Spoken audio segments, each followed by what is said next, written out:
Dun, dun, dun, dun, dun, dun, dun, dun. Let's go. The Washington Commanders. There it is. Ladies and gentlemen, What's welcome going to the on? screen. You know my guy down here, Mr. Low. The New Jersey. Oh, I love that jersey. I love that 2-1. This joint go hard, just like my daughter would say, flex on them, daddy. Okay, baby girl. Okay, baby girl. Yeah, buddy. Hey, long time friend of the show, friend of many of the members on the show, Mr. Brandon Spalletta. I'm so glad we finally got you on here. What's up, B? How we He doing? got the gear. He got the new gear. Ooh, I like that. Signed? And who signed it? Jonathan Allen. Oh, that's a good one. It's a good Yeah. Man, I would have been wearing it, but it's signed. Did you go to training camp? No. So I go to those CSA shows at the Dulles Expo Center, and he was there in June was the last one. Okay. So I went and I saw him. Saw Chase Young, and I saw Terry McLaurin as well. Awesome. It was pretty cool. They just said to F with you then? Like, that's the only signature you got? No. So I did have a Washington football team full-size flash helmet, the gold ones. So I had Chase Young, Terry, and Jonathan all sign that one too. Oh, that's what's up, man. Yeah, so I have a pretty extensive signed collection, and if Gibson doesn't stop fumbling, that jersey might be up for sale. Yeah. Well, no. Well, look, this is your first time on the show, Brandon, so we're going to let you go ahead and go first. And first thing we're going to talk about, you saw the game. We just talked about it. First preseason game. We didn't get the W, but there were some bright spots along with some negatives. What were your thoughts on the game, your overall experience? Like, what were your thoughts, man? All right, so I bleed burgundy and gold. I have been a Redskins fan, a Washington fan my whole life. Even more than not being called the Redskins, I could never imagine not, saying something like "Let's go Packers" or "Let's go Ravens." Like I bleed burgundy and gold. Yes, it sir. was always Love Commanders. It took me like a day or two, and I was like, all right, I'm on board. Let's go Commanders. Let's fast forward to this moment. I think preseason game 1 looks great. Carson Wentz looked all right. He looked pretty good. One thing I noticed is he looked pretty upright, kind of up. His feet were kind of always moving. It reminded me a lot of Peyton Manning, which is not a bad comparison. But what that means is he's not going to be that 2017 scrambler that was beating up on us and going to the Super Bowl that way. Right. So that's the implication. Let's see how that plays out. But I don't envision him tucking down and running every three times every 5-6 plays. He's going to be more in the pocket, slinging it the way he was. He looked good, and I'm impressed. I'm happy. The fumbles for Gibson have to stop. He's a tough runner, but he was not always a runner. And you got to hold on to the ball. Like you said, you can't fumble and keep running in the NFL. It doesn't work. I feel like Brian Mitchell is my spirit animal in this one. This fumbling business is sorry, and this gotta go. Man, I was never a part of something this sorry. I feel like I met Antonio and I had him sign the jersey, and he was cool, and it was dope. We got a picture together, and I'm like, man, you gotta step up, stop. You didn't say that to him, did you? No. Okay. You can stop fumbling the ball, sir. Right. I was thinking it. So how's our running back stuff coming? Wide receiver college. Yeah. He's laughing a little bit. Yeah. On the flip side, I thought J.D. McKissick looked good in his limited action, picking up right where he left off. He looked sharp. I thought Brian Robinson was awesome. I thought the rookie looked good. He has that one cut back downhill style like Clinton Portis. It was good to see him attacking those holes, hitting people, dragging people with him, getting the yards, not afraid of the moment, like you said, with Sam Howell. I'm so excited. Yes, he looked good. he had to settle down a little bit. Right away wasn't pretty, but he had to settle down, and he did. Against, like Will said, people better. He was better than in college, but they're in the NFL now. There you go. And he's still doing it. So I think it's encouraging, right? One thing I will say, and I think it was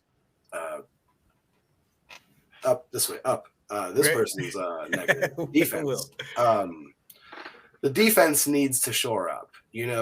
Kendall Fuller getting beat by Rashard Higgins in the end zone is not encouraging, right? He was somebody that couldn't make it on the Cleveland Browns on a high-powered offense, right? He had to leave, wasn't getting the numbers over there, and they should have had balls for him over there too. So Kendall Fuller reminds me of D Hall sometimes. He's a very good player. He will have spurts where he's playing great, and then he'll just get beat real hard. Like D Hall would just get me so hard. He'd play so good, and then he would just ball hawk, and there'd be a touchdown the other way. And it was like, D Hall, no, why? Why'd you do that to us? And then like twice a game sometimes, and you're like, no, D Hall, just take it out of the chest, please. You're killing me. So I don't. We cannot afford to have Kendall Fuller go that route. He's got to step it up. Can't be getting beat in the red zone like that over top from Sam Darnold. Come on, it was a good throw, but no. Yeah. No. Oh yeah. Fedarian Mathis looked good. I like that big boy. He's like a big kid just ready to hit people. Like, I'm excited. Yeah. Welcome to Washington, kid. Like, you're gonna let's go. Yeah. You're home. Right. Hug. Welcome to the NFL. I'm excited. And that Taylor Heineke pick had shades of Rex Grossman all over it. Sexy Rexy. Yeah. Don't know where that ball was going. It was just the moment it left and was going, I was like, oh, Rex Grossman. Where? The receiver wasn't close. I think the receiver was on the ground too. Oh, yeah. You gotta do a double take right quick. Now, the receivers were watching it go over them, bro. He was like, no. Like, what's happening? He literally did this. He was like, no, what is it doing? That was bad. Yeah. All in all, I think there's a lot to be excited about.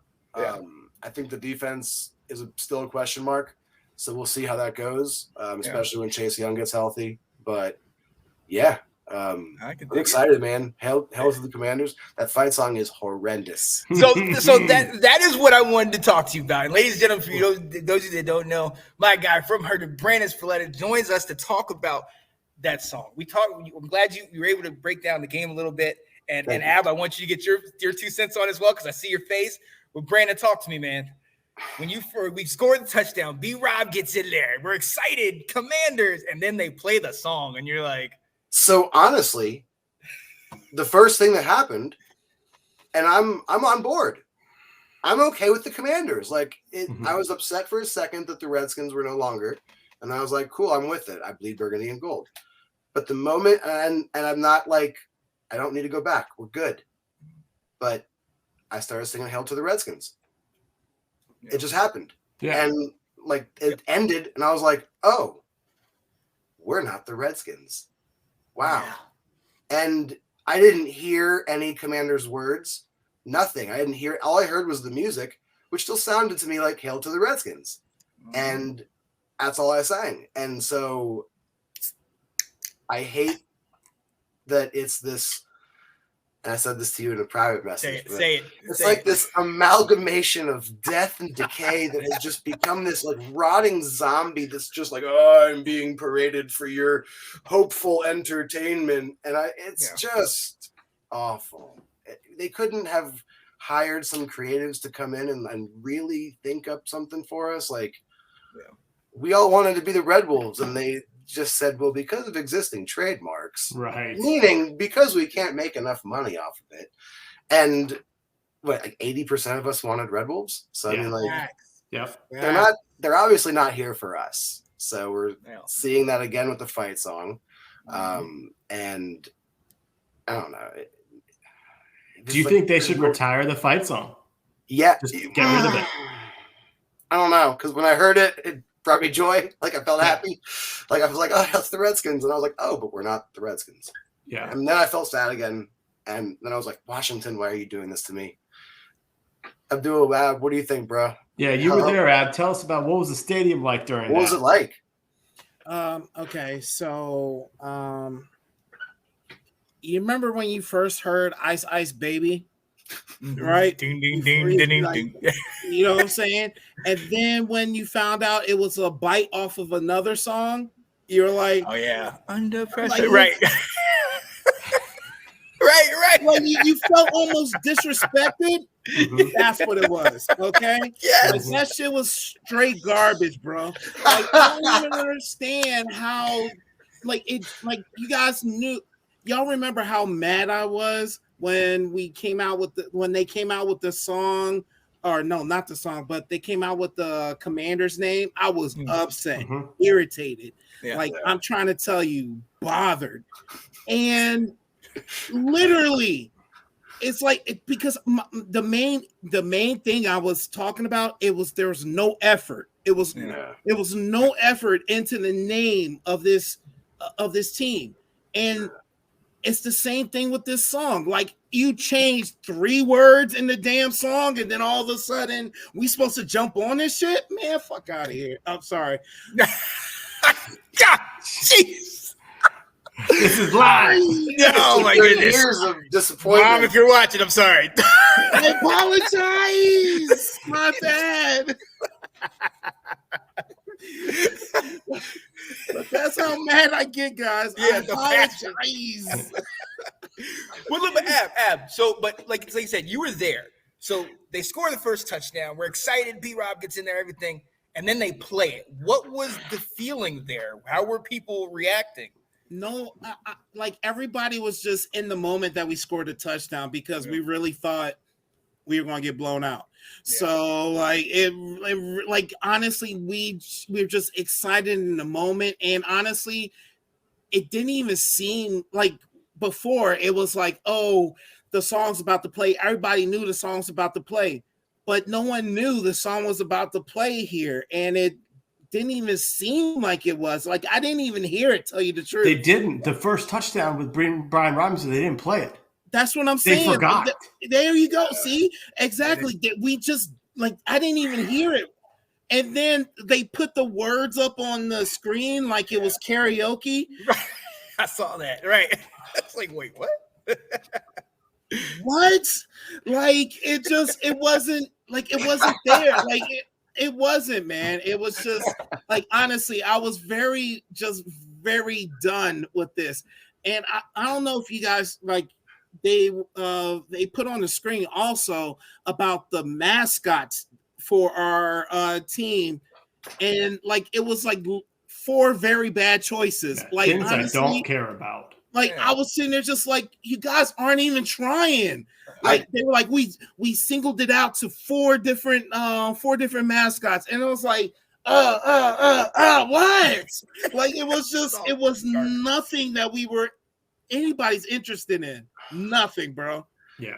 Wow. So Ab, were you there at 12:45 when they unveiled Hail to the Commanders for the first time?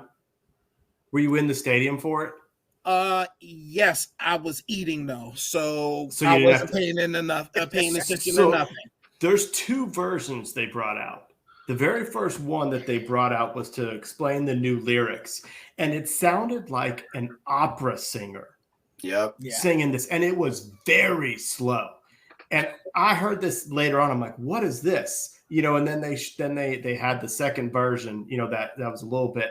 So this is my time to shine, boys. You guys get it. You two get a chance to talk about running in high school at Herndon. While you guys were running, your boy was up in the stands tooting his horn on the saxophone. So this is my chance to talk about. Let's go.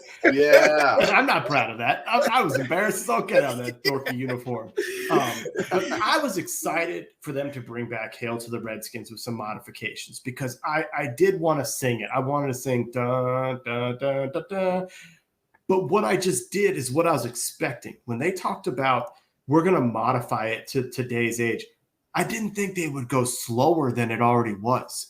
That's my biggest problem. I don't care about fight for our commanders. It's a stupid lyric. I'll say Braves on the warpath all day. And I got no problem saying hail to the commanders. It's the speed of the song that is off to me. They need it to be faster. The way, like if you go to a tailgate and drunken fans start singing hail to the Redskins, they say it faster than they do in the stadium. And that was part of what I thought was the biggest problem, was if you speed it up, it will sound better. Along with the fact that they kind of tried to put some harmonies with the trumpets that just sounded a little off.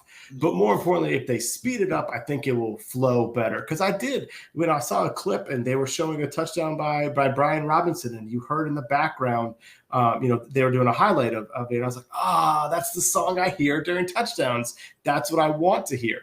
Right. But you got to speed the tempo up. You do. Well, it all sounded like shit. So it was just so bad, bro. It really was. Like, honestly, when I did hear it, I was just like, it's not motivating, bro. Like, right. I'm sorry, Will. No, you're right. It's slow. You know more about that than I do, but like, it just sounded awful altogether. It didn't sound like it went together. Like it was like they were making up words to put in, and I can't even describe it. It was just that bad, bro. Yeah. What I'm trying to say, I was having high expectations of it, and then I heard it, and I was like, they didn't hit it. They did not hit it. And once again, they botched something else. Well, right. And at the end of the day, we all know we're looking for hail to the Redskin, and obviously, forgive for anybody that's offended by Redskin, but hail to that tune, that beat, going in that direction. That's what we want after a touchdown, that excitement. But to hear that it wasn't even like people, it was like whatever. Like, all right, so you get past that, all right, and you go to the game. Now, obviously, we all know you are dying to talk about Sam Howell, but just if you can hold it in just for a little bit and talk about the rest of the team and how they almost compared to Sam Howell in North Carolina. Let's go. Okay, so just so you know, like when I went to the game, I met some wonderful people there, and honestly, I'm a part of. I don't know if I told you guys or if everyone knows, but I got season tickets, and I'm on the away side, not on the home side.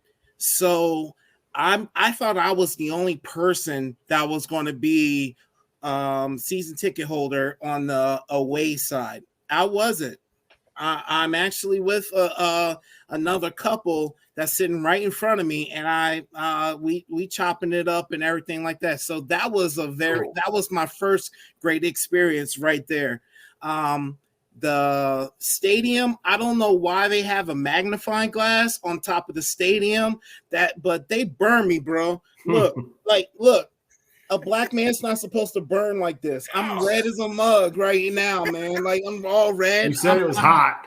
Yeah. I'm peeling on my nose and everything like that. That's not supposed to happen.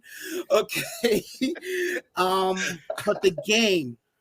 So I think Carson Wentz was great. Honestly, for a new team, third offense in 3 years, we have to give him his props for how he played the game.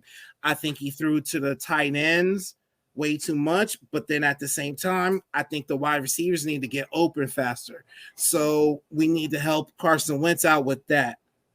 The offensive line, especially with having two of our starters not there, 2 or 3 of our starters not there. Mm-hmm. They did a great job for holding that protection for Carson Wentz. Brandon, you said that you didn't see Carson Wentz. You saw Carson Wentz acting like Peyton Manning. I think Carson Wentz is going to be a runner. I still think my man's going to get about 500 yards rushing. And I really do see it. I think they just wanted to see his arm for right now. And honestly, I think the team needed it too. We just needed and the fans needed to see that he's able to throw and everything like that. Yeah.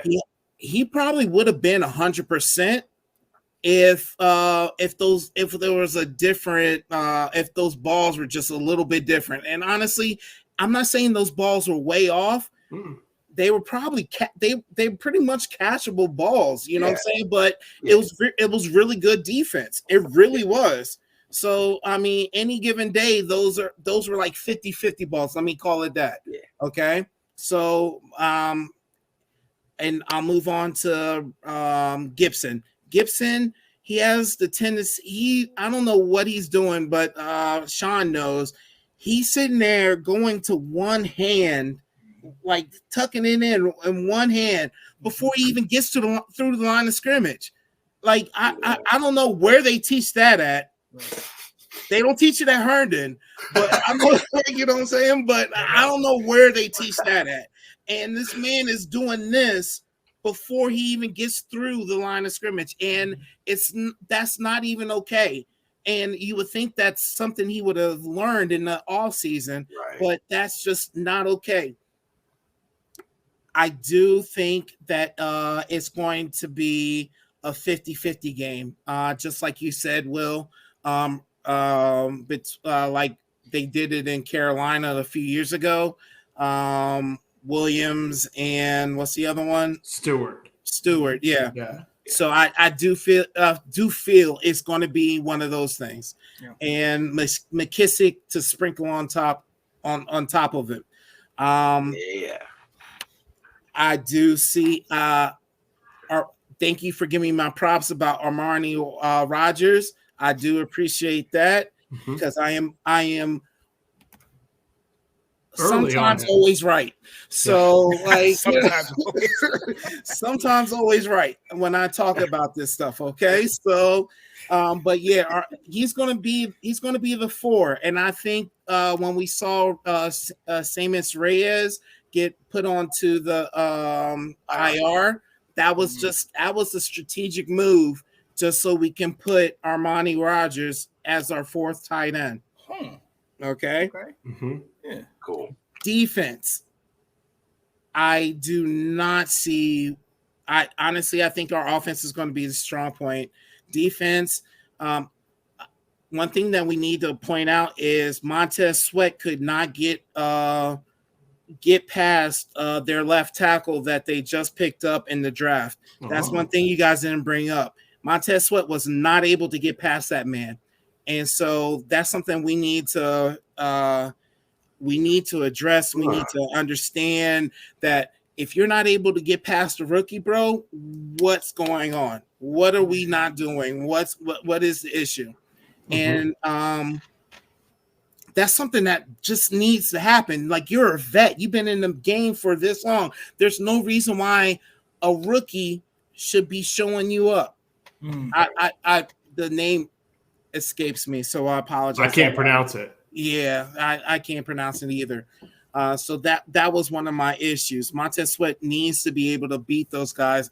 And honestly, I already told you, I hate the defensive calls.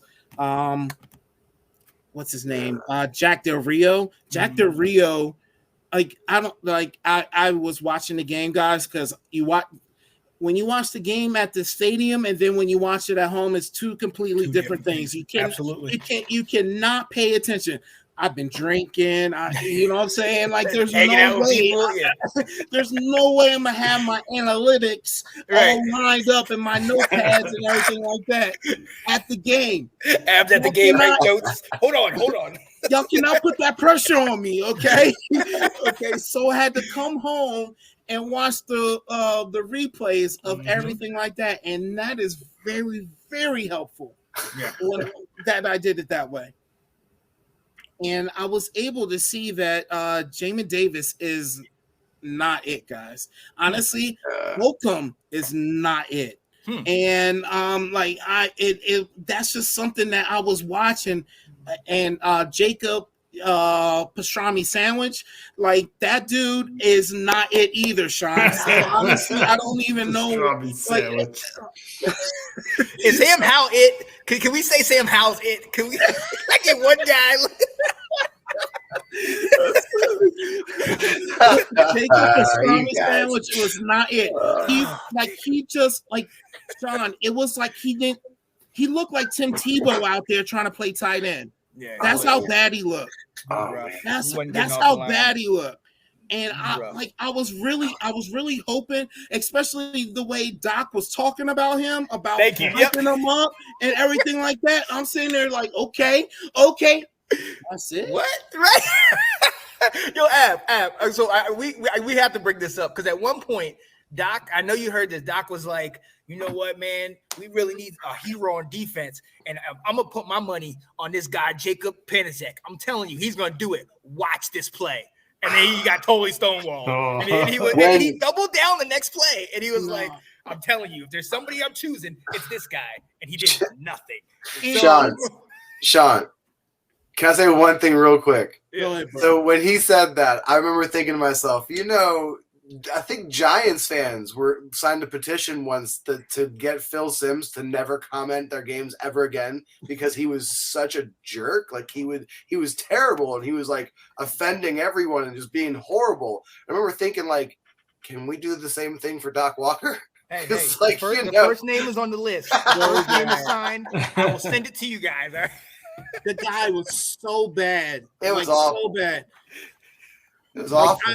I was really irritated by his commentary. Like, honestly, I'm trying to tell you, Sean, Will, y'all seen me complain about this guy. Yeah. And honestly, it's just this man is like, I can't say he's not knowledgeable because he's played the game before, but maybe he's not knowledgeable to the sense of knowing all the positions and their responsibilities. Maybe that's a better way of saying it. And then just the way that he was just like, we need to make a play. Duh, we need to make a play. Like, you know what I'm saying? Like, what are you talking about right now? We all know something needs to happen, but he sounded like a fan. Yeah. And to me, I'm not trying to hear another fan in the booth commentating the game. I want to hear someone that knows something. Like, honestly, that's why I respect Tony Romo so much when he's up there. The dude is as knowledgeable as anybody in this world. And he's like, he's to the point where he can call a play before the play is even called. I love it. I love it. That is how it should be done. Right. Yeah. And teaching me what's happening out there, not hyping me as the fan. Yeah. I don't need the hype. I'm hype already. My kids can't sleep already when the game goes on, so I don't need that. I don't. So he seemed like somebody like maybe like not even a coach, but maybe like player personnel guy that you have that's on the sidelines that's getting into you guys like, yo, you lost that play. You need to get better. And it's like, all right, I respect you. You got a ring. You've been in the league. All right, thank you. Not talking about the game from the booth. Actually, Sean, I'm gonna demote this guy. Okay, no, I'm gonna demote him. He's the guy that pulls the coach off of the field because the coach is too much on the field. Guy. No, get back. Like, no, he's that guy. Wow. I will say he made Chris Collinsworth seem tolerable. Collinsworth knows what he's talking about, though. But that man is annoying as hell. That man will just be like, and you're just like, oh my God, stop. But look, all right. You already know when it comes to us Washington fans, we can sit here all day. I love this. I want to talk to us. I want to bring up one more thing. We got somebody else that's coming on because we're previewing the next game. I do want to bring up one thing, okay? Took us to the third drive. Third drive was what we wanted. 14 plays. Yeah. One real quick. Yeah. Sam Howell's the future.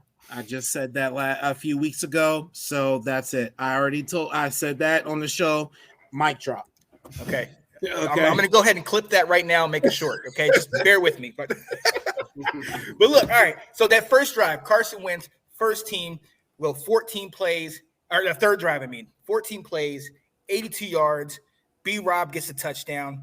We're the song, whatever, boom, we're in the end zone. Yes. And then Joey Slye misses the extra point. Should we be worried about that? Yes, we should. Why can't we get a kicker in Washington? I don't understand this. Everybody was so high on Dustin Hopkins, but he would miss point afters and he would miss easy field goals. And I was like, he's not that great of a kicker. And then like Joyce Ladd made a few, and then he's missing point. I'm like, can we draft somebody maybe like in like the 6th rounder? Use a 6 or something, maybe. Or we need to go to Buffalo, and I know this guy's a punter. The punt guy guy. Abby we're talking about. We can make him a field goal kicker. Say it again, Sean. Say it again.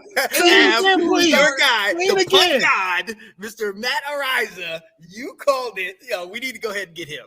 I'm not saying put him at punter because I love Tress. Tress could be the MVP tier for us. But if we could turn him into a kicker, now I'm just saying. No, he is a kicker. See, he's already a kicker. He goes both what he goes. On that note, he kicks from both sides of the green. All right, ladies and gentlemen, we got to move on. Yo, I love it. Absolutely. Ladies and gentlemen, throughout this season, get familiar with this face and that face down there. They will be coming on the show. They will be breaking down analysis. Ab will be yelling at the team, telling Doc Walker that he's a get-back coach. All right. but this is what we absolutely love to do, and this is what we're going to bring to you. So we appreciate y'all coming on here. Hail to the Commanders, and we definitely got to get you on here in the coming weeks. My people. To the Commanders. Thanks, guys, for having me fellas. on. I appreciate you. You all have a wonderful evening. Thank you so much for having me. You do the same. Thanks, guys. All right. So thanks for watching. If you like that clip, be sure to check out the other great content from the Let's Talk Football community. And as always, please like, subscribe, and hit that notification bell so you'll be notified when more great content like this becomes available.